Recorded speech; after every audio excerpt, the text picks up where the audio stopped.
నా తరఫున, తెలుగు ప్రజల తరఫున, కేంద్ర ప్రభుత్వం తరఫున హృదయపూర్వకమైనటువంటి శుభాకాంక్షలు.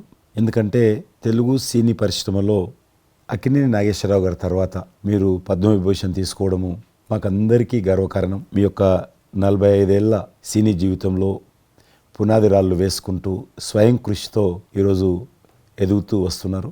ఎంతో కష్టపడి మీరు ఈ స్థాయికి చేరుకున్నటువంటి మీకు ఈరోజు కేంద్ర ప్రభుత్వం పద్మవిభూషణ్తో సన్మానించడము నిజంగా ప్రతి తెలుగు బిడ్డ గర్వపడాల్సినటువంటి అంశం అని నేను భావిస్తా ఉన్నాను. Thank you so much.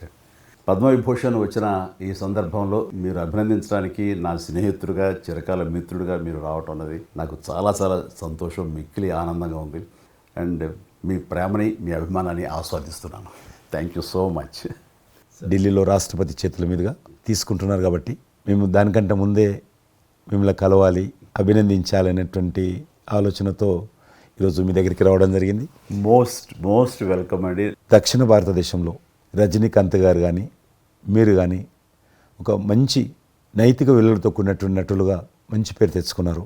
అంతేకాకుండా మన తెలుగు ఇండస్ట్రీస్కి వచ్చినప్పుడు తెలుగు ఇండస్ట్రీలో అప్పుడప్పుడు అనేక రకాల సమస్యలు వస్తుంటాయి, క్రైసిస్ వస్తూ ఉన్నప్పుడు ప్రభుత్వంతో కానీ మీ నటుల మధ్యలో కానీ సినిమా ఇండస్ట్రీ మధ్యలో కానీ వచ్చినప్పుడు సీనియర్ నటుడిగా, మెగాస్టార్గా అందరినీ సమన్వయపరుస్తూ మరి ముందుకు తీసుకెళ్ళేటువంటి వారు. అలాంటి మీరు ఈరోజు మరి పద్మవిభూషణ్ రావడం అనేటువంటిది మరి అందరం సంతోషించాల్సిన అంశం అని నేను భావిస్తా ఉన్నాను. ఈ ఇండస్ట్రీ లేకపోతే మేము లేవండి. మా చదివిన చదువుకు కానీ మన బ్యాక్గ్రౌండ్కి కానీ ఏదో ఒక మారుమూల ఉద్యోగం చూసుకుంటూ ఉండాల్సిన వాళ్ళు ఈ రోజున ఇంత సెలబ్రిటీ స్టేటస్ కానీ ప్రపంచవ్యాప్తంగా ఎక్కడ మన వాళ్ళు ఉన్నా సరే అక్కడ గుర్తింపు కానివ్వండి, ఇవన్నీ రావటం అంటే కనుక కళామ తల్లి, ఆ సినిమా ఇండస్ట్రీ నాకు పెట్టిన భిక్షగా నేను ఫీల్ అవుతుంటాను. ఆ ఇండస్ట్రీ లేకపోతే ఏం లేదు. అందుకని ఇలాంటి ఇండస్ట్రీకి ప్రత్యుపకారంగా నేను ఏం చేయాలి, నాకు ఇంత స్థానం ఇచ్చిన ఇండస్ట్రీకి తిరిగి నేను ఏమి ఇవ్వగలను అనేటటువంటి ఒక గ్రాటిట్యూడ్ నుంచి మొదలైంది. క్రైసిస్ వచ్చినప్పుడు నేనేదో నా భుజం కాయాలి, నా వంతు సహాయం చేయాలి అనే ఆలోచన. ఒక ఇంటికి పెద్ద బిడ్డగా, పెద్ద కొడుకుగా ఆ ఇంటి కుటుంబ బాధ్యతలకి తన వంతు సహాయం ఎలా చేస్తాడో అలాగే నిర్వర్తించాలని ఉంటుంది. కానీ ప్రతిదానికి పెద్ద నేను అనేటువంటి బేసిజానికి మాత్రం పోవాలని కారణం ఒకటి అనుకుంటే మీరంటే అందరు యాక్సెప్టబిలిటీ ఉంటుంది. అది కూడా అది యాక్సెప్టబిలిటీ చిన్నవాళ్ళు కానీ పెద్దవాళ్ళు కానీ ఈ రంగం కానీ ఆ రంగం కానీ మీరు ఏదైనా ఒక మాట చెప్తే దాని మీద మీరు నిలబడతారు, మిగతా వాళ్ళు కూడా మీ మాట గౌరవం ఇస్తారు. అది కారణం నేను అనుకుంటాను. సినిమా రంగం నుంచి రాజకీయాలకు వచ్చి కూడా రాజకీయాలలో మీకంటూ ఒక ప్రత్యేక స్థానాన్ని సంపాదించుకున్నారు. మీరు కొత్త ఒరవడి రాజకీయాల్లో కూడా తీసుకురావడం జరిగింది. మీరు చేపట్టినటువంటి ప్రచార కార్యక్రమం కానీ మీకు వస్తున్నటువంటి స్పందన కానీ అద్భుతంగా మేమందరం ప్రతి కార్యక్రమాన్ని వేరే ప్రత్యామ్నాయ పార్టీలో ఉన్నప్పుడు కూడా మీ రాకను మేము గమనించే వాళ్ళము. మీరు చేస్తున్నటువంటి ప్రచారము, కొత్త ఒరవడి మీరు అద్భుతంగా చేశారు. ప్రాంతాలకు అతీతంగా మీకు స్పందన లభించింది, చాలామంది గెలిచొచ్చారు. ఒక ఆర్టిస్ట్గా నేను మంచి స్థితిలో ఉన్నప్పుడు రాజకీయాల్లోకి వెళ్ళాల్సినటువంటి ఒక పరిస్థితులు నెలకొన్నాయి.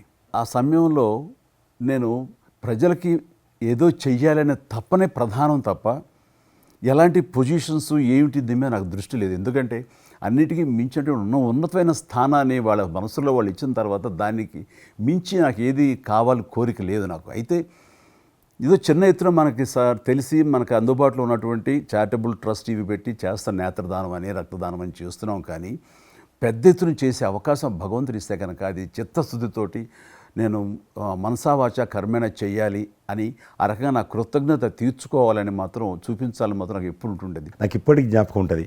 ఇది అంతకుముందు ఒకటే ఉండేది, ఇలా పెట్టినప్పుడల్లా ప్రతిసారి మీరే జ్ఞాపకం వస్తారు నాకు. ఎంత కీన్ అబ్జర్వేషన్. రాజకీయంగా ఉన్నప్పుడు మాత్రం నాకు ఎనలేని సంతృప్తి ఎక్కడ లభించిందంటే, ముఖ్యంగా ఇప్పుడు తమరు చేస్తున్నటువంటి శాఖ ఉంది కదా టూరిజం, అది నేను మీకంటే కొంచెం ఒక స్టెప్ ముందుగా దాన్ని నేను అవి నిర్వర్తించినప్పుడు ఆ శాఖలో మంత్రిగా నాకు పొందినటువంటి అనుభూతి కానీ లభించిన సంతృప్తి కానీ అంతా ఇంత కాదు. ఆ రకంగా మాత్రం రాజకీయాలకు వస్తే ఇంత చేయొచ్చా అనేది మాత్రం నాకు సుస్పష్టంగా నాకు అనుభవపూర్వకంగా తెలిసొచ్చింది మంత్రిగా ఉన్నప్పుడు టూరిజానికి. అది అలా అలా వెళ్ళి ఆఖరికి ఒక కల్నరీ ఇన్స్టిట్యూట్ అనేది నాకు అవకాశం తిరుపతిలో నేను వెళ్ళాను. అద్భుతమైనటువంటి ఇన్స్టిట్యూట్ అది. అంటే క్షమించాలి, అది ఇనిషియేట్ చేసి తీసుకురావడం వరకు నేను చేసి ఇంకా నేను ప్లానింగ్ అంతా మీరు ఉన్నప్పుడే జరిగింది. అంతా జరిగింది. రాబట్టడానికి ఎంత కృషి చేశానంటే అంతా ఇంత కాదు, అది మనకు రాకుండా పోయే పరిస్థితులు ఉన్నాయండి. ఆ టైం లోపల ఒక మినిస్టర్నా ఒక సూపర్ స్టార్నా అన్నీ పక్కన పెట్టేసి ఆ ప్లానింగ్ కమిషన్ చైర్మన్ ఉండేవారు మౌంటిగా అహ్లూవాలియా, ఆయన దీన్ని వద్దు, మనకి ఇది వైబుల్ కాదు, ఇది ఫీజిబుల్ కాదంటే కనుక కాదని ఆయన గుమ్మదరికి వెళ్ళిపోయి చేతులు కట్టుకుని ఇది ఓకే చేయండి సార్, దీని ఆవశ్యకత అంతా ఉందా కాదు, ఇండియాలో ఉన్నటువంటి ఎన్ని రకాల స్టేట్స్ ఎన్ని రకాల కల్చర్స్ ఉన్నాయో అన్ని రకాల వంటకాలు ఉండేటటువంటి దేశం మందే, అది నేర్పించే ఒక ఇన్స్టిట్యూషను ఈ రోజున మనకి కావాలి. అదే కల్నరీ ఇన్స్టిట్యూట్. అది మనకు వచ్చింది, దాన్ని మనం నిలబెట్టుకోవాలి. ఇది గొప్ప అవకాశం, ఎంతోమందికి ఉద్యోగం ఇవ్వటమే కాదు, మన కల్చర్ని కూడా మనం నిలబెట్టడం అవుతామంటూ ఆయనతో పోరాడి కన్విన్స్ చేసి ఓకే చేసి ఇక్కడ రాష్ట్ర ప్రభుత్వం ఆ రోజున ఉన్నట్టు రాష్ట్ర ప్రభుత్వం ఒప్పించి రేణుగుంటలో 17 ఎకరాల దాకా చేయించి ఇంకా పెట్టేస్తున్నాం, ఇంకా మనం స్టోన్ వేస్తున్నాం ఇక్కడ అని అనుకున్న సమయంలో ఈ రాష్ట్ర విభజన సమయంలో నేను రిజిగ్నేషన్ టెండర్ చేసి వచ్చింది. అయితే ఫైల్ సంతకం అన్నీ అయిపోయినాయి.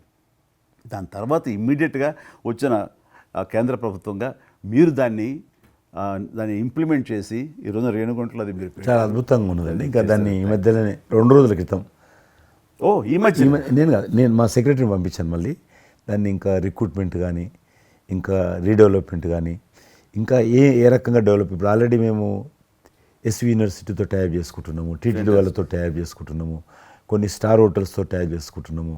ఆ రకంగా ఇంకా మీరు ఏదైతే ఆలోచన ఉండనో మీ ఆలోచన ప్రకారం దాన్ని ముందుకు ముందుకు తీసుకెళ్తాం. మీరు రాజకీయాలు ఉన్నా సినిమా రంగంలో ఉన్నా కూడా కల్మషం లేనటువంటి వ్యక్తి అని నేను భావిస్తాను. ఎవరిని పల్లెత్తు మాట అన్నారు, ఇంట్లో అన్నారు అనుకుంటా, బయట అన్నారు అనుకుంటాను. పార్టీ పెట్టినప్పుడు కూడా ఎవరన్నా అక్కడక్కడ రాజకీయంగా అన్నా కానీ మీరు వ్యక్తిగతంగా అందరూ గౌరవిస్తారు ఈరోజు ఏ పార్టీలు ఉన్నప్పుడు కూడా. నేను అది ముందస్తుగా చూసింది మీలో కిషన్ రెడ్డి గారు. మిమ్మల్ని మనస్ఫూర్తిగా చెప్తున్నాను, అసెంబ్లీలోకి నేను అడుగుపెట్టినప్పుడు నేను కొత్తవాడిని. నా వెనకాల ఆల్రెడీ ఒకసారి ఎమ్మెల్యేగా చేసి రెండోసారి ఎమ్మెల్యేగా ఉన్న కిషన్ రెడ్డి గారు నా పక్క సీట్లో ఉండేవారు. ఇటు పక్క ఇంకొకరు జయప్రకాష్ నారాయణ గారు, ఆయన ఇటు పక్క చంద్రబాబు నాయుడు గారు, మరో పక్కేమో వైఎస్ఆర్ అందరూ ఉండేవాళ్ళు. వీళ్ళందరూ మాట్లాడుతుంటే, వీళ్ళందరూ రాజకీయ ఉద్దండులు మాట్లాడుతుంటే అందరిని చూస్తుండేవాడిని. అక్కడ నాకు వచ్చిన షాక్ ఏంటంటే, ఫస్ట్ ఒకళ్ళు దుయ్యబెట్టుకుంటూ తిట్టుకుంటూ అసలు దుర్భాషలు ఆడుకుంటూ కొట్లాడుకునే పరిస్థితి వస్తూ ఇక ఫినిష్ అయిపోయింది, ఇక ఒకళ్ళొకళ్ళు మాట్లాడుకోరు, ఇంకా వీళ్ళు దీర్ఘకాల శత్రువులు వీళ్ళు ఇంకా అనే ఫీలింగ్ వచ్చింది. ఇలా ఉంటుందా అనేది. బట్ దానికి విరుద్ధంగా నేను అసెంబ్లీ అయిపోగానే కారులో నడుచుకెళ్తుంటే ఎవరైతే ఇద్దరు తిట్టుకున్నారో ఒకరొకరు దూషించుకున్నారో వాళ్ళు భుజమే చేసుకుని ఏంది భయ్యా నువ్వు అలా అన్నావు, నువ్వు అనలేదు భయ్యా, అరే నా నాయకుడు చూస్తున్నాడు అనకపోతే బాగుండదని ఇట్లా అంటుంటే నాకు షాక్ తిన్నాను, చాలా ఆశ్చర్యపోయేవాడిని. ఇది ఇలా ఉంటుందా?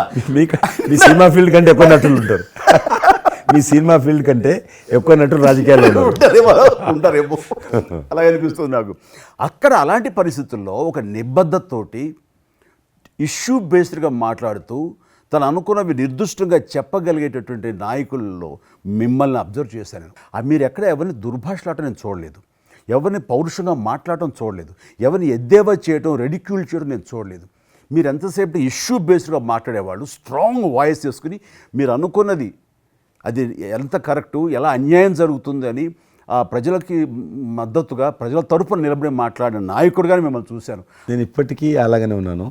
అవును, మా పార్టీలో ఉన్న కొంతమంది కానీ బయట ఉన్నటువంటి వాళ్ళు కానీ కొంత మీడియా విలేకరులు కానీ నువ్వు ఆ రకంగా మెత్తగుంటే లాభం లేదు, ఇప్పుడు రాజకీయాలలో నువ్వు కూడా పరుషంగా మాట్లాడాలి, వ్యక్తులను చాలా గట్టిగా మాట్లాడాలి అంటారు. కానీ నేను అదే అంటాను, నేను ఇప్పుడు మారలేను, నాకు అవసరం కూడా లేదు, నేను ఇలానే ఉంటాను. నేను గతంలో ఏ రకమైనటువంటి వాజ్పేయి గారు, లాల్ కృష్ణ అద్వానీ గారు, మా తెలంగాణలో మా వి రామారావు గారు, వెంకయ్యనాయుడు గారు, దత్తాత్రేయ, ఇదంతా నాకు నేర్పారు వాళ్ళు. నేను చిన్నగా ఉన్నప్పుడు నా చేయి పట్టుకొని నడిపారు వాళ్ళు. కాబట్టి నేను ఏ రోజు కూడా చిన్న పొరపాటు చేయకూడదు అనేటువంటి దాంట్లో ఉన్నాను. నేను ఎప్పుడన్నా రాస్తారోకో చేసేవాళ్ళం. రాస్తారోకే మాకు వి రామారావు గారని సిక్కిం గవర్నర్ ఉండే ఎమ్మెల్సీ, ఆయన వెంటనే ఫోన్ చేసేవాడు. నువ్వు ఎక్కడన్నా పోతున్నప్పుడు ఎవరన్నా రాస్తారోకే చేస్తే ఒక 2-3 గంటలు ట్రాఫిక్ జామ్ అయితే నీకెంత బాధ అవుతుంది? కాబట్టి నువ్వు రాజకీయ నాయకుడు అయినంత మాత్రాన రోడ్డు ఆపేసి ప్రజలను ఇబ్బంది పెడితే ప్రజలకు మేలు చేయాలనుకుంటున్నావా, ప్రజలు ఇబ్బంది పెట్టాలనుకుంటున్నావా? ఈ రకంగా ప్రశ్నించేవాడు. నేను ఎవరైనా ముఖ్యమంత్రులది దిష్టిబొమ్మ తగలబెడితే ముఖ్యమంత్రి తగలబెట్టొద్దు, కావాలంటే గవర్నమెంట్ తగలబెట్టు, వ్యక్తి ఆ రకం చిన్న చిన్న విషయాలు నాకు ఫ్యాంటాస్టిక్ సార్. ఈ రోజుల్లో ఎంతమంది ఇలా ఆలోచించే నాయకులు ఉన్నారు, ఎంతమంది స్టేట్స్మెన్లు ఈ రకమైన సలహా ఆ తర్వాత వచ్చే యంగ్ నాయకులకి సలహా ఇచ్చేవాళ్ళు ఉన్నారు. అవన్నీ కరువడిపోతున్నాయి. ఇవన్నీ కూడా చరిత్రలో జరిగేవంట అనే స్థితిలాగా ఉంది మీలాంటి వాళ్ళు లేకపోతే కనుక. ఈరోజు మనము స్వాతంత్రం వచ్చి 75 సంవత్సరాలైంది. ఈ 75 సంవత్సరాల్లో మనం అనేక రకాలుగా అభివృద్ధి చేసుకున్నాము, ప్రాజెక్టులు కట్టుకున్నాము, ముందుకెళ్ళాము, కొంత మెరుగైనటువంటి పరిస్థితి వచ్చింది. కానీ మన తర్వాత వచ్చినటువంటి స్వాతంత్రం వచ్చినటువంటి దేశాలు కూడా డెవలప్డ్ కంట్రీగా ఎమర్జ్ అయినాయి. మనం ఇంకా డెవలపింగ్ కంట్రీ, అభివృద్ధి చెందిన దేశంగా ఎదగలేదు. కానీ దురదృష్టం ఏంటంటే మనకు టార్గెట్ పెట్టుకోలే, ఎప్పటి లోపల మనం లక్ష్యం చేరుకుందాం అనేది ఎక్కడ కూడా పెట్టుకోలే. ఇంకో 75 సంవత్సరాల తర్వాత ఇట్లనే ఉన్నాం అనుకో, ఇంకో 75 సంవత్సరాల తర్వాత కూడా వెనక తిరిగి చూస్తే మనం డెవలపింగ్ కంట్రీగా ఎమర్జ్ కాము. అందుకే ఈ మధ్యలో మన కేంద్ర ప్రభుత్వము ఒక టార్గెట్ పెట్టుకుంది. ఇప్పుడు కమింగ్ 25 ఇయర్స్ ప్రపంచంలో అత్యధికమైనటువంటి యూత్ పాపులేషన్ ఇండియాలో ఉంటుంది. ఎగ్జాక్ట్లీ. కాబట్టి ఈ 25 ఇయర్స్ అమృతకాలం అంటారు దీన్ని. ఎగ్జాక్ట్లీ. ప్రధానమంత్రి కూడా అప్పుడప్పుడు అంటుంటారు ఇది అమృత కాలం. కాబట్టి ఈ 25 ఇయర్స్ మన యూత్ కానీ ప్రతి ఒక్క ఫీల్డ్ కానీ మనము ఇప్పుడు సినిమా ఫీల్డ్ అందుకు సినిమా ఫీల్డ్ 2047లో ఏ రకంగా ఉండాలి, ప్రపంచాన్ని ఏ రకంగా డామినేట్ చేయాలి, అగ్రికల్చర్ ఏ రకంగా డామినేట్ చేయాలి, ఇండస్ట్రీ ఏ రకంగా డామినేట్ చేయాలి, ఎన్జిఓస్ ఏ రకంగా పనిచేయాలి, ఆర్థిక వ్యవస్థ ఏ రకంగా ఉండాలి, ఆ రకంగా ఎవరికి వారు 140 కోట్ల మంది మనం అనుకొని 2047 లోపల 100 సంవత్సరాల స్వాతంత్ర పండుగ జరుపుకుంటాము. ఆ రోజుకు మనం అభివృద్ధి చెందిన దేశంగా ఎదగాలి. ఇంకొక మాట అంటారు ప్రధానమంత్రి గారు, అప్పుడు ఏ పార్టీ ఉంటుందో అధికారం మనకు అనవసరం. అప్పుడు ఎర్రకోట నుంచి ఏ ప్రధానమంత్రి ఏ వ్యక్తి జాతీయ పతాకం ఆవిష్కరిస్తారో మనకు సంబంధం లేదు, ఎవరైనా ప్రజలు అనుకుంటారు. కానీ ఆ రోజుకు మన దేశం ప్రపంచంలో డెవలప్డ్ కంట్రీ స్థాయికి ఎదిగి 3, 4, 5 ఉంటే అట్లో మన దేశం ఉండాలి అనేది అని ఈరోజు మనం అందరం ఒక లక్ష్యంగా పెట్టుకొని ముందుకెళ్తే యూత్ ఏదైతే అంటున్నారో మీరు, ఆ యూత్ కూడా మరి వాళ్ళ జీవితం సాఫల్యం చెందినట్టు అవుతుంది. ఇప్పుడు డెవలప్డ్ కంట్రీస్లో మనది ఆర్థికంగా చూసుకుంటే కనుక ఆర్థిక వ్యవస్థగా మనది 5వ కంట్రీగా డెవలప్ అయింది. లార్జెస్ట్ ఎకానమీ ఈ మధ్య కాలంలో, ఈ మధ్య సంవత్సరాల్లో, ఒక దశాబ్ద కాలం లోపల. ఇప్పుడు వచ్చే 5 సంవత్సరాల్లో మనం థర్డ్ ప్లేస్ చేరుతాం. ఇప్పుడు యూకే లాంటి మనల్ని పరిపాలించి మన ఆక్రమించుకొని పరిపాలించినటువంటి బ్రిటన్ కూడా వెనకకి నెట్టేసి 5వ స్థానానికి వచ్చేసి వచ్చేటువంటి 5 సంవత్సరాల్లో ఖచ్చితంగా మనం 3వ స్థానంలోకి లార్జెస్ట్ ఎకానమీ కంట్రీగా మనం ఎమర్జ్ అవుతాం. 100%. అవన్నీ ఇప్పుడు జరుగుతున్నటువంటి ఈ యొక్క డెవలప్మెంట్స్, ఈ ఆర్థిక సంస్కరణలు ఇవన్నీ చూస్తుంటే ఖచ్చితంగా ఆ రోజు ఎంతో దూరం లేదు మీరు చెప్పినట్లుగా. మీ తెలిసి ఈ మధ్యలో G20 సమావేశాలు నిర్వహించినప్పుడు నేను మీతోటే మాట్లాడాను. శ్రీనగర్ అంటే ఎట్లా ఉండనో పరిస్థితి తెలుసు. ఈ టూరిజం మినిస్ట్రీకి 4 మీటింగ్లు అవుతాయి. ఒక మీటింగ్ అక్కడ పెట్టాలని నిర్ణయించుకున్నప్పుడు ప్రధానమంత్రి అన్నారు, సినిమా ఫీల్డ్ మీద చర్చించండి, ఎందుకంటే సినిమా ఫీల్డ్ ఎక్కువగా షూటింగ్లు చేసేవాళ్ళు. మేము చిన్నగా ఉన్నప్పుడు జమ్మూ కాశ్మీర్ వెళ్ళలేదు ఎవరం కూడా, కానీ దేశంలో ఉన్నటువంటి కోట్లాది మంది కాశ్మీర్ అందాలను చూశారు సినిమాల కారణంగా. ఎవరు పోలేదు అక్కడికి, కానీ చూశారు. కాబట్టి ఆ సినిమా ఫీల్డ్కి సంబంధించినటువంటి సెషన్ పెట్టాలి మీరని చెప్పి ప్రధానమంత్రి గారు చెప్పి ఆయన ఆదేశించిన తర్వాత ఈ సినిమా ఫీల్డ్కి సంబంధించి అన్ని దేశాలకు సంబంధించినటువంటి ప్రముఖులందరినీ కూడా ఆహ్వానించాం. అప్పుడు మేము మీటింగ్ పెట్టాలంటే పాకిస్తాన్ అన్ని దేశాలకు లెటర్స్ రాసింది, చైనా లెటర్స్ రాసింది, టెర్రరిస్ట్ ఆర్గనైజేషన్స్ అన్నీ కూడా హెచ్చరించాయి. జమ్మూ కాశ్మీర్కి వస్తే Kashmir is a disputed place అది, కాబట్టి ఎవరు రావద్దు, వస్తే మాత్రము ఏమైనా అవుతే మాకు సంబంధం లేదని పాకిస్తాన్ కూడా అందరూ హెచ్చరించారు. బట్ ప్రైమ్ మినిస్టర్ చెప్పాడు, ఎట్టి పరిస్థితుల్లో మీటింగ్ పెట్టి తీరాలి, నువ్వు నాకు అనవసరం, నీకేం కావాలో నేను అన్ని ఏర్పాటు చేస్తాను.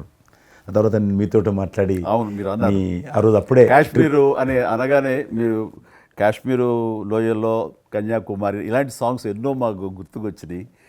అలాంటిది మళ్ళీ మీరు మీ పార్టిసిపేషను ఉంటే బాగుంటుంది అనుకున్నప్పుడు ఆ టైంలో నేను రాలేని పరిస్థితిలో రామ్ చరణ్ వస్తే బాగుంటుంది, అతను RRR సినిమా ఆస్కార్ అవార్డు తోటి తను మంచి ఆస్కార్ అవార్డు వచ్చింది, బాగుంటుంది ప్రధానమంత్రి గారు చెప్పాను. అప్పుడు అందరూ ఫారినర్స్ డెలిగేట్స్ అందరూ కూడా ఏ సినిమా సాంగ్ అది నాటు నాటు సినిమా డాన్స్ చేశారు అక్కడ. ఎవరు మన కొరియన్ మినిస్టర్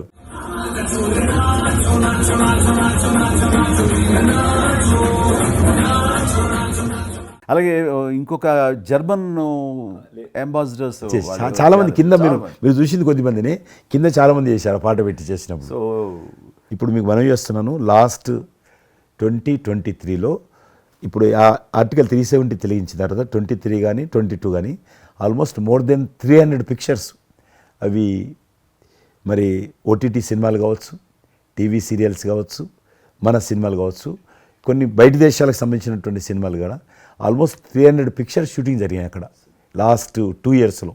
మళ్ళీ తిరిగి మీ ప్రభావంతో ఆయన నరేంద్ర మోడీ గారి చొరవతోటి ఇలాగా G20 కల్చర్ ముఖ్యంగా టూరిజం సంబంధించి సినిమాలను ఎంకరేజ్ చేస్తూ మీరు తీసుకున్న చొరవ, అందులో రామ్ చరణ్కి మీరు ఇచ్చేటువంటి ప్రాధాన్యత ఇవన్నీ కలిపినప్పుడు ఫస్ట్ నా వైఫ్ తన ఫ్రెండ్స్ తోటి ఎక్కడికి వెళదాం ఈ హాలిడే అంటే వాళ్ళ ఫ్రెండ్స్ అందరు కలిపి కాశ్మీర్కి వెళ్ళారు. అన్నిటికీ మించి మన భారత జాతీయ జెండా రెపరెపలాడుతున్నారు. మీకు తెలుసలేదు, మా పార్టీ తరఫున మాకు మురళీ మనోహర్ జోషి గారు ఉండేవారు, పార్టీ అధ్యక్షుడు అద్వానీ గారి తర్వాత. ఆయన కన్యాకుమారి నుంచి కాశ్మీర్ వరకు యాత్ర తీసాం మేము. ఏంటో తెలుసా డిమాండ్, అక్కడ శ్రీనగర్లో జాతీయ పతాకం ఎగరడం, దానికోసం ఉద్యమం చూడండి, ఒక జెండా ఎగరడం కోసం. ఆడికి మిలిటరీ మధ్యలో పోలీస్ ఫైరింగ్ల మధ్యలో ఒక జెండా, మేము జమ్మూ కాశ్మీర్ కానీ ఆపేశారు మమ్మల్ని. అక్కడ నుంచి విమానం, మిలిటరీ విమానంలో తీసుకుపోయి ఆయన ఒక్కరిని అక్కడ జెండా ఎగిరినట్టు చేసి మనం తీసుకొచ్చారు. దల్ లేక్ అని ఉంది అక్కడ, ఉన్నది కదా. మొన్న 15th ఆగస్ట్, ఇంతకుముందు 15th ఆగస్ట్ ఏదైతే మనము 70 సంవత్సరాల పండుగ జరుపుకున్నాము, 50,000 మంది అమ్మాయిలు అబ్బాయిలు స్కూల్ పిల్లలు అందరూ చేతులలో 3 రంగుల పతాకాలు పట్టుకొని దల్ లేక్ చుట్టూ ఊరేగింపు చేశారు. అది మార్పు. ఇంకొకటి నాకు సంతోషం ఏంటంటే, మీరు రాజకీయాలకు రాకముందే మీకంటూ ఒక ప్రత్యేక స్థానం సర్వీస్ యాక్టివిటీలో చిరంజీవి చారిటబుల్ ట్రస్ట్ చాలా పెద్ద ఎత్తున చేయడం అనేటువంటిది నిజంగా అది చాలామందికి ఆదర్శమైంది. మిమ్మల్ని చూసిన తర్వాత చిరంజీవి గారు పెట్టిన అంత పెద్ద నటు పెట్టడం మనం చేయకూడదని వాళ్ళ స్థాయిలో పెట్టినటువంటి చాలా సంస్థలు మీ నుంచి స్ఫూర్తి తీసుకొని పెట్టారనేది నాకు తెలిసిన వాళ్ళు కూడా చాలామంది చెప్పారు. కాబట్టి అది గొప్ప విషయం. మీకు ఎందుకు వచ్చిన ఐడియా? అది ఏదైనా సరే ముందు మన మనసులో తిరిగి ప్రత్యుపకారంగా ఏదైనా చెయ్యాలి అనే భావం ఒకటి ఉంటేనండి అవకాశాలు ఎదురుగా ఉంటాయండి మన ఎదురుగా. అలా చూసినప్పుడు ఆ టైంలో రక్తం దొరకక చనిపోయే వాళ్ళు చాలామంది ఉన్నారు. అది గర్భస్రావంతో, డెలివరీ సమయంలో, యాక్సిడెంట్ సమయంలో కొంతమంది క్షతగాతులు, అట్లాగా లుకేమియా కానివ్వండి, క్యాన్సర్ కానివ్వండి, ఇలాంటివి తలసేమియా కానివ్వండి, ఇలాంటి చాలామంది ఉన్నారు. ఇంతమంది జనాభా ఉన్న ఈ దేశంలో రక్తం ఇచ్చేవాళ్ళు లేకుండా పోయారు. ఎందుకంటే రక్తం అనేది ల్యాబుల్లో తయారు చేసేది కాదు, ఒక మనిషి మరొక మనిషికి దానం ఇస్తేనే జరిగేది. సో ఆ మాత్రం ప్రత్యామ్నాయం లేదు. సో ఇది కేవలం మంచి మనసుతోటి ఉండేవాళ్ళు ఇచ్చేదే.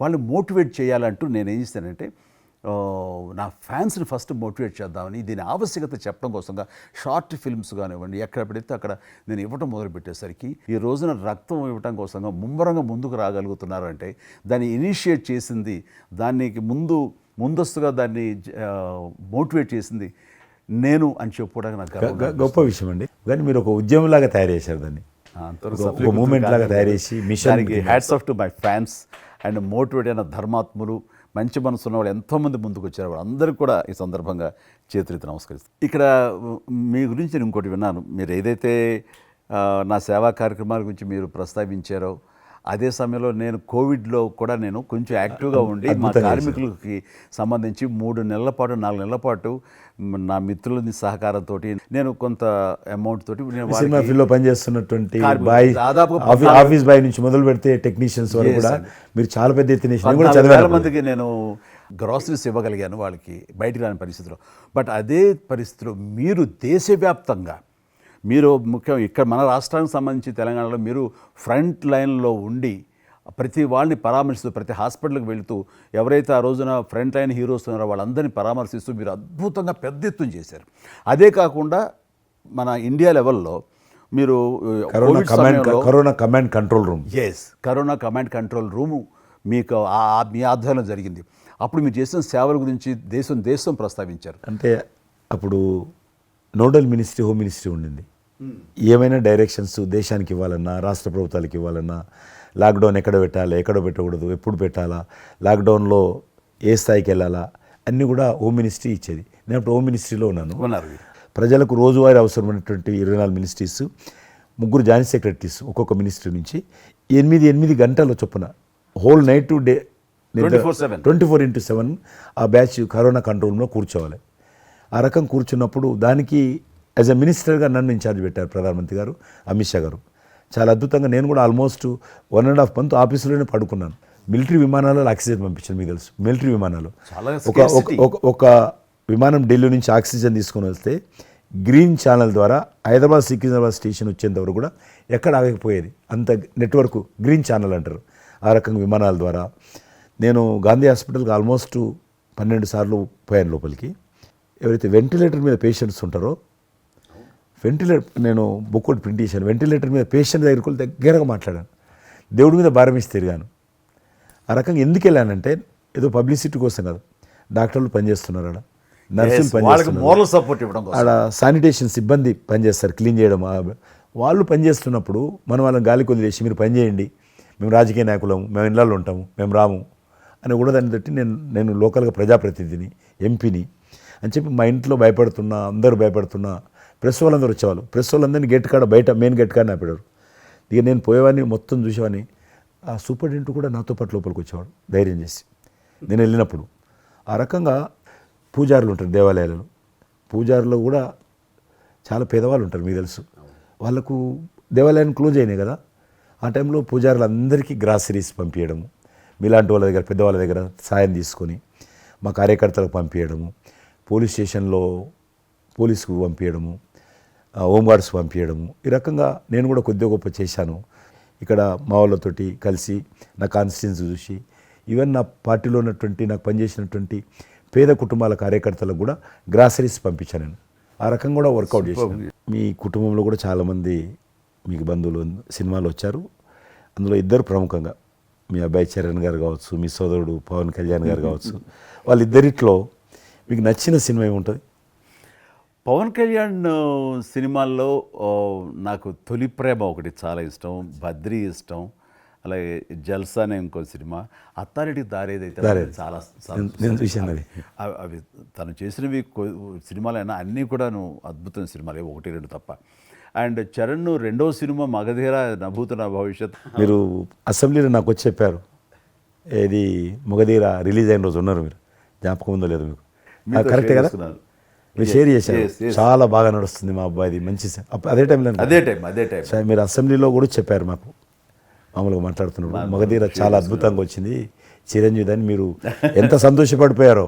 మీకు రాజకీయంగా మీ తదనంతరం లేదా మీతో పాటు మీ బంధుగణంలో కానీ మీ బంధువులో కానీ మీరు ఎంకరేజ్ చేసిన మీ శిష్య వర్గంలో కానీ ఎవరైనా ఉన్నారా?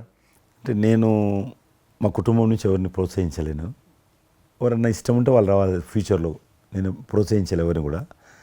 నాకు పార్టీలో గ్రూప్ అంటూ లేదు, అందరూ పార్టీ కార్యకర్తలందరూ నా గ్రూపే, పార్టీయే నా జెండా. ఆ రకంగా నేను ఎవరిని వ్యక్తిగతంగా నా మనిషిని ప్రోత్సహించుకోవడము, లేకపోతే మా కుటుంబ సభ్యులను ప్రోత్సహించడం అనేటువంటిది, ఎవరైనా రాజకీయాలు అంటే వాళ్ళ స్వేచ్ఛ, మనం బలవంతంగా తీసుకొచ్చి నిలబెట్టాలనేది నేను జనాలు కూడా అనుకోలేదు ఇప్పటివరకైతే.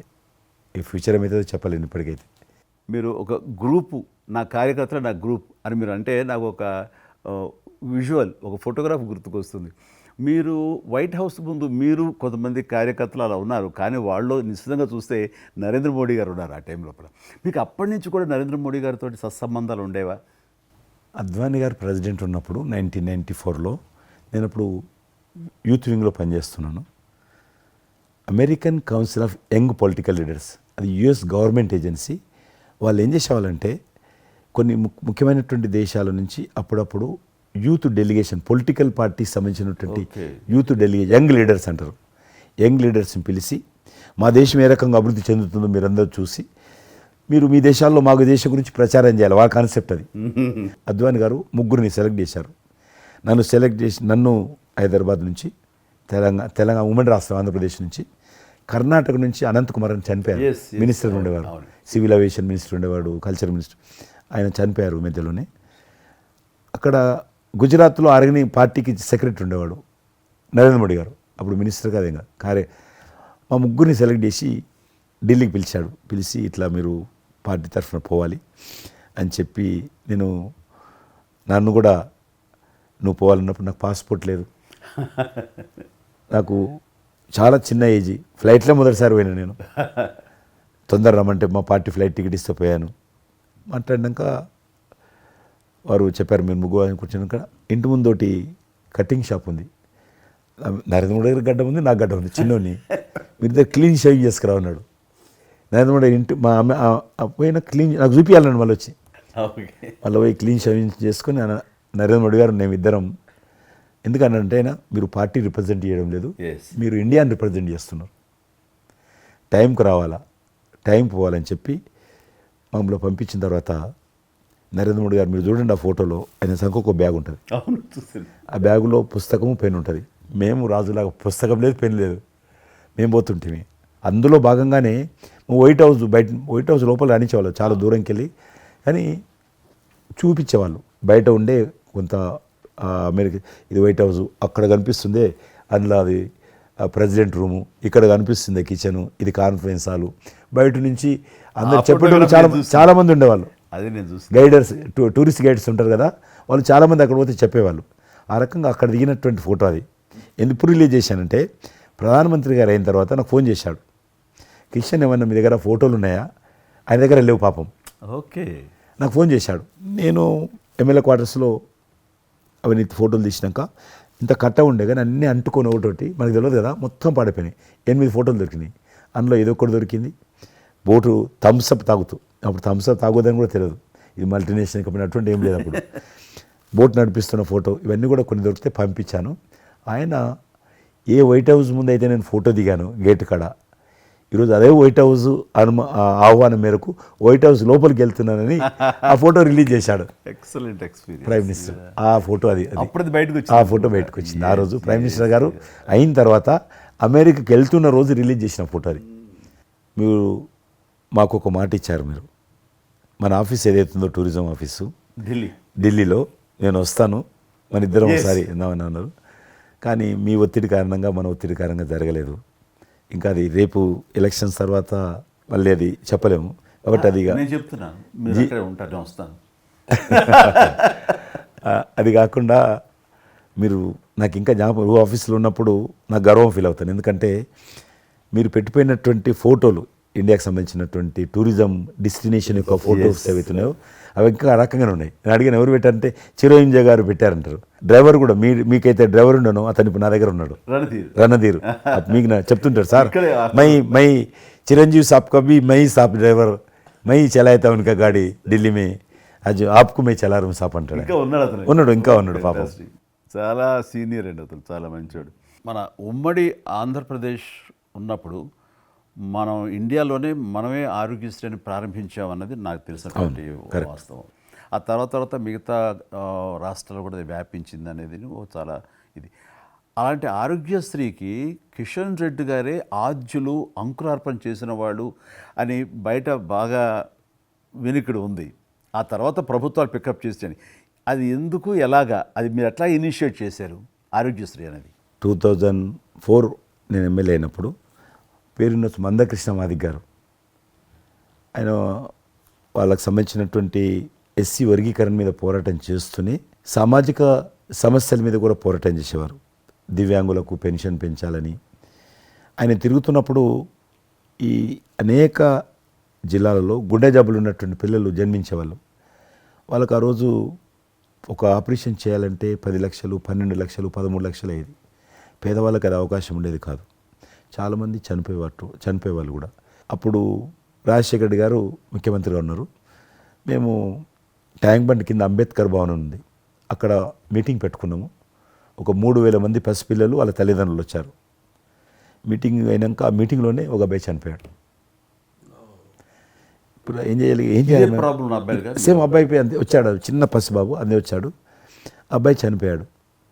మేము ఏం చేసినాం, నేను మందకృష్ణ గారు కలిసి, నేను కూడా ఉద్యమానికి వెళ్ళాను. ఆ అబ్బాయి డెడ్ బాడీ పట్టుకొని అంబేద్కర్ ట్యాంక్ బండ్ నుంచి అంబేద్కర్ విగ్రహం దగ్గరకు వచ్చాం. మాతో పాటు ఆ పసిపిల్లలందరినీ తీసుకొచ్చాం, 3000 మంది పసిపిల్లలు. అంబేద్కర్ విగ్రహం ట్యాంక్ బండ్ అంబేద్కర్ విగ్రహం మొత్తం ఆ పిల్లలు వాళ్ళ తల్లిదండ్రులు కూర్చున్నాం, డెడ్ బాడీ పెట్టుకొని కూర్చున్నాం. ఎట్టి పరిస్థితుల్లో రాష్ట్ర ప్రభుత్వం అందరికీ కూడా ఉచితంగా చిన్నపిల్లలందరూ కూడా ఆపరేషన్ చేయించాలి, ప్రైవేట్ హాస్పిటల్లో కానీ ఎక్కడైనా వాళ్ళ ఇష్టం చేయించాలి, వీళ్ళ ప్రాణాలు కాపాడాలని డిమాండ్ తోటి కూర్చున్నాం. 11 గంటలకు కూర్చున్న తర్వాత రాజశేఖర రెడ్డి గారు దురదృష్టం ఆ రోజు ఢిల్లీకి వెళ్ళిపోయాడు. ఢిల్లీలో ఉన్నాడు. బట్ ఢిల్లీ నుంచే ఫోన్లో మాట్లాడాడు ఆయన. మాట్లాడి నేను తర్వాత ఆలోచిస్తాం, మీరు అట్లా చేయొద్దు, ఎందుకంటే మమ్మల్ని లాఠీ చేయడానికి వీలేదు, పసిపిల్లలు, గుండె జబ్బులు ఉన్న పిల్లలు, మమ్మల్ని నెట్టేయడానికి వీలేదు పోలీసులో కూడా విచిత్రమైన పరిస్థితి, ఆందోళన, ఉద్యమం చేస్తున్నాం మేము, చాలా డెడ్ బాడీ పెట్టుకొని ఉన్నాం, ఏం చేయాలో పోలీసులకు తోచది. ముఖ్యమంత్రి గారు అన్నప్పుడు రాజశేఖర్ గారు మా మెడ మీద కత్తి పెట్టి మీరు ఈ రకంగా దబాయిస్తున్నారు, ఏమని అనుకోండి సార్, మీరు కృష్ణ గారు చాలా గట్టిగా ఉన్నారు, ఏమని అనుకోండి, మీరు ఎట్టి పరిస్థితుల్లో ఇది చేయాలని చెప్పి మేమిద్దరం కదలలే.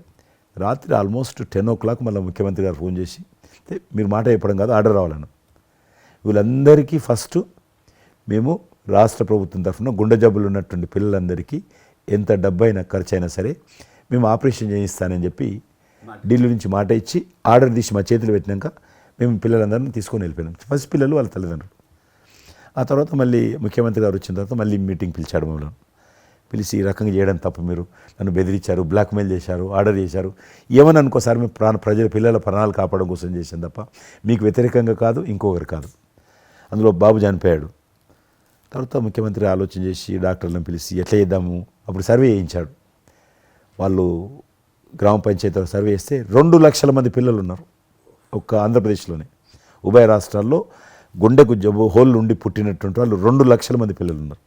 ఇంతమందికి నేను ఎట్లా చేస్తా అది ఇదని మళ్ళీ సర్వే వచ్చిన తర్వాత వెరిఫికేషన్ వచ్చిన లిస్ట్ తీశాడు, అంచనా వచ్చిన తర్వాత అప్పుడు ఆయన ఇన్సూరెన్స్ ఏదైనా చేద్దామా అని, ఆయన డాక్టర్ కదా ఒరిజినల్గా, ఆయన డాక్టర్ వృత్తి చదువుకున్న MBBS అయినా, ఆయనకి ఈ విషయం బాగా తెలుసు కాబట్టి ఏం చేద్దామని ఆలోచన చేసి అప్పుడు ఇన్సూరెన్స్ పథకం ఆ పిల్లల కారణంగా, గుండె జబ్బులు ఉన్నటువంటి పిల్లల కారణంగా ఆ 2 లక్షల మందికి పిల్లలు ఇన్సూరెన్స్ చేయాలన్న వచ్చినటువంటి ఆలోచనే ఈ ఆరోగ్యశ్రీ పథకం.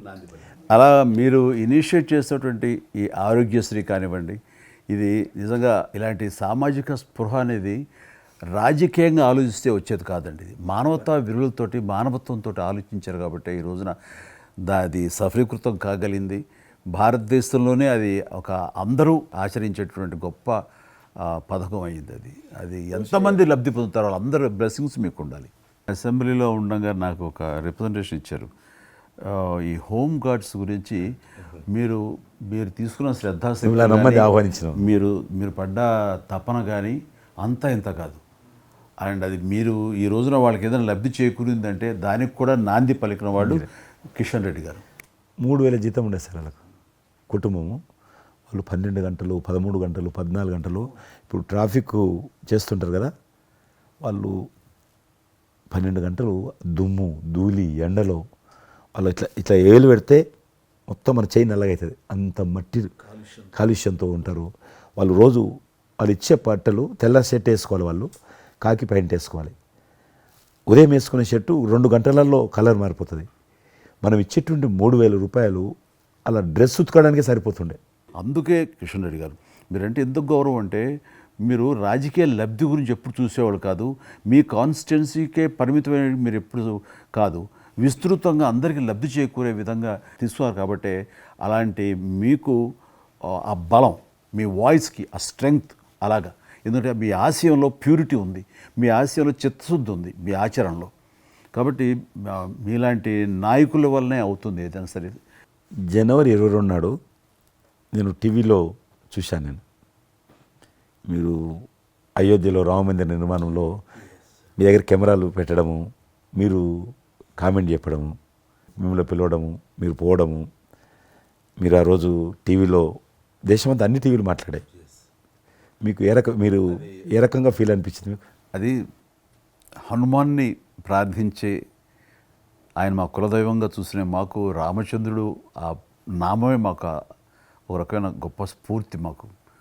అలాంటి రాముడు మమ్మల్ని ఆహ్వానించినట్టుగా అనిపించిందండి. అది అక్కడ 500 సంవత్సరాలుగా ఎన్నో అక్కడ ఉన్నటువంటి ప్రాబ్లం అనేది అది సునాయాసంగా చేయటం అన్నది అది ఆయన వల్లనే అయ్యింది, నరేంద్ర మోడీ గారు తలుచుకోబట్టి అయ్యింది అనేది. అలాంటి దానికి మేము ఆహ్వానించబడటం అనేది అది మేము చూసుకున్న అదృష్టం, మా పుణ్యం. చాలామంది అందరము భయపడ్డాం ఏమైపోతుందో దేశంలో, గొడవలు అయితే మత కళాలు జరుగుతుందేమో.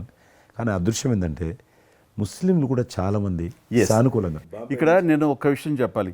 నేను రామ మందిరం నుంచి నా హోటల్ ఉంది అక్కడ. ఆ హోటల్కి వెళ్ళడానికి నేను కారు హైర్ చేసుకున్నాను మా ఫ్యామిలీ. అది ముస్లిం డ్రైవర్.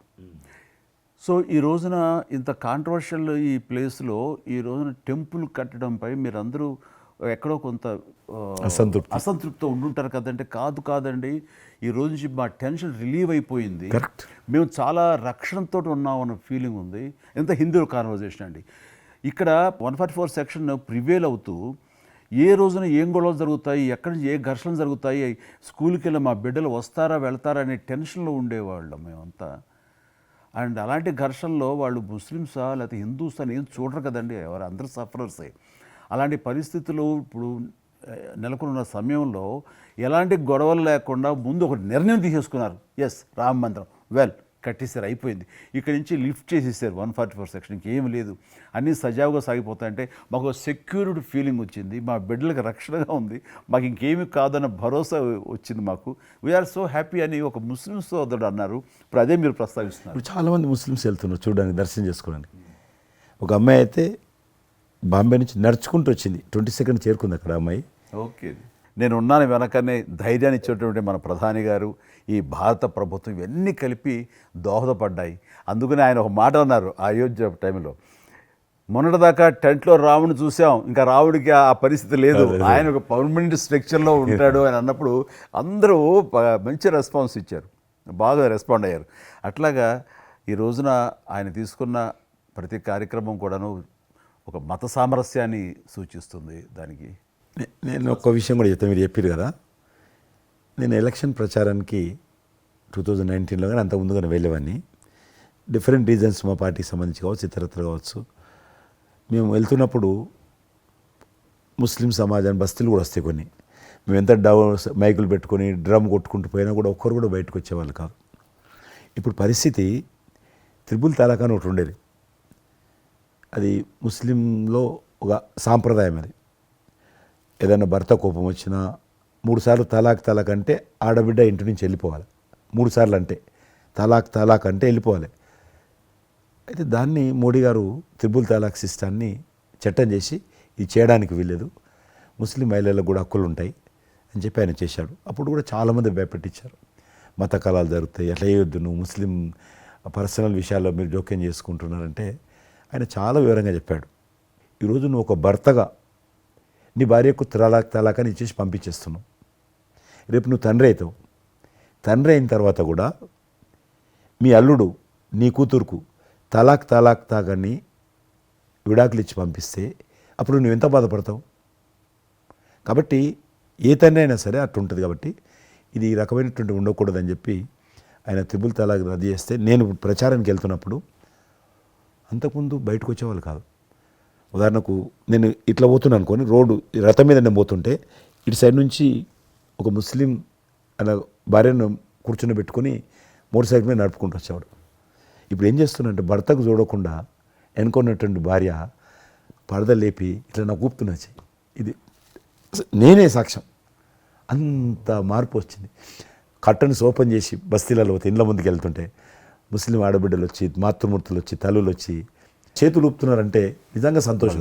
అంటే ఆడబిడ్డలో 10 కోట్ల మంది ముస్లిం ఆడబిడ్డలు ఈ దేశంలో, కానీ అది రావడంతో వాళ్ళకు ధైర్యం వచ్చింది, వ్యతిరేకత లేకుండా, ఏ ప్రొటెస్ట్ లేదు. అదే ఫస్ట్ ఆఫ్ ఆల్ విజయం.